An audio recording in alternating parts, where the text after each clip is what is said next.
கடிங்க கடிங்க. அசன் கேமராவை பாடுறா. ஆட்டம் கிமு. கிமு தான் ஜெயிப்போ தெரிஞ்சு போயிடுச்சு. பாதி காலி ஆயிடுச்சாங்க. ஏம்மா பார்த்தாங்குது கிமுது.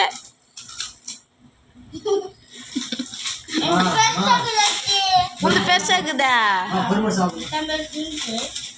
எப்படி ஆசந்தா ஜெயிக்கிற அப்படிக்குதா?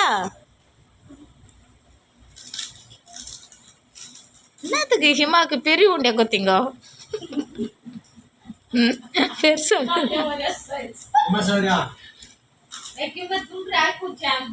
ஐயோ ஆசந்து கொஞ்சம் தாங்க. கிமோ கிமோ கியா உன்ட்ட விட்டுரு நீ ஆட்டம்.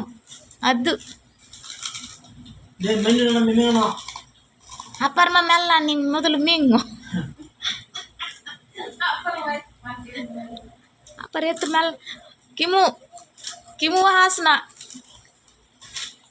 ஐயோ அப்பா வாயை வந்து காட்டினாட்டம். ஆன்னு அப்படி காட்டுறவங்க தான் மின்னும். என்ன நீ எப்படி காட்டுறேன் நான் பார்க்குறேன். கிமு தான் ஜெயிக்கும். வாய் ரொம்ப ஒட்டிச்சு வாயை தர்ற. அம்மா வாயை காட்டினாங்க ஆணு. அதெல்லாம் தள்ளி விடக்கூடாது. அதெல்லாம் கூட அங்கே நாங்கள் அங்கே பாரு கிமு வாண்டு ஒன்றும் இல்லை. இரு வாயை காட்டு. இப்போ எல்லாரும் வாய் நிறைய அடிக்க வச்சு வாயை காட்டுறவங்க தான்ப்பா வின்ன. பார்த்தா ஹிமா சௌரியா செகண்டு கிமு.